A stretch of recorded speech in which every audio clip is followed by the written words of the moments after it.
ಮೈಯಾಗ ದೇವು ಬಂತು. ಹುಡುಗ ತಕ ತಕ ತಕ ತಕ ಕುಡಿಯ ಕತ್ತಿದ. ಅಜ್ಜೋರ್ ಕೇಳಿದ್ರು, ಯಾರು ನೀನು? ನಾನು ಬೈಲವಾಡ ಚನ್ನಬಸ್ ಪಟ್ಟದ ದೇವ್ರಿ ಅಂದು. ಅವ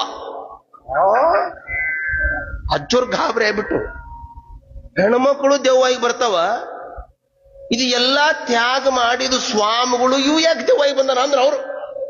ಯಾಕ್ರಿ ಬುದ್ಧಿ, ನೀವ್ ಯಾಕೆ ನಮ್ಮ ಹುಡುಗನ ಮೈಯಾಗ ದೆವ್ವಾಗಿ ಬಂದಿರಿ? ಗವಾಯಿಗಳ ಇವ ಏನದಲ್ಲಿ ಮಗ ಯಾರ್ರಿ ದೆವ್ವಾಗಿ ಬಂದನಲ್ರಿ? ಈ ಮಗ ರೀ, ಇವ ಮಠದಾಗಿದ್ದಾಗ ಬರೀ ಕಳತನ ಮಾಡ್ಯಾನ್ರಿ. ಇವ ಮಠದಾಗಿದ್ದಾಗ್ರಿ ಬರೀ ಬೆಂಕಿ ಹಚ್ಚ ಕೆಲಸ ಮಾಡ್ಯಾನ್ರಿ. ಇವು ಮಠದಾಗಿದ್ದಾಗ್ರಿ ಬರೀ ಅಲ್ಲಿ ಕೆಡವಿದೆ, ಇಲ್ಲಿ ಕೆಡವಿದೆ, ಇಲ್ಲಿ ಕೆಡವಿದೆ, ಅಲ್ಲಿ ಕೆಡವಿದೆ. ಅಜ್ಜಾರ ಒಂದ್ 25 ರೂಪಾಯಿ ಕೊಡ್ರಿ ಅಂತ ತಿಳ್ಕೊಂಡು ಇಸ್ಕೊಂಡು ಮಠ ಬಿಟ್ಟು ಬಂದಾನ್ರಿ.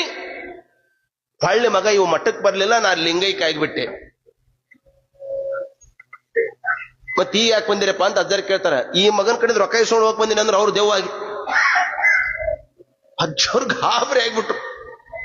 ಮತ್ತೆ ಸೇವಕನ ಕರೆದ್ರ ಅಜ್ಜಾರ, ಬಾರೋ ಇಲ್ಲಿ 25 ರೂಪಾಯಿ ಕೊಡು ಅಪ್ಪುಳಿ ಅಂತ.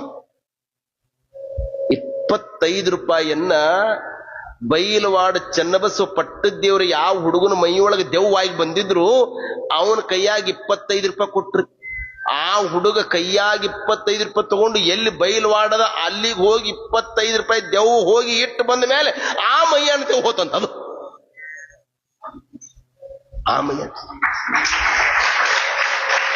ಆ ಮಂತ್ರವಾದಿ ಯಪ್ಪ ನಿಮ್ ಹುಡುಗ ಆರಾಮಾದ ನೋಡ್ರಿ ಅಂತ ಅಂದ. ಅಜ್ಜೋರಂತಾರ, ನಮ್ ಹುಡುಗನು ಆರಾಮಾದ, ನಿಮ್ ಹುಡುಗನು ಆರಾಮಿರ್ತಾನ ನಡಿ ಅಂದ್ರ ಅಜ್ಜೋ.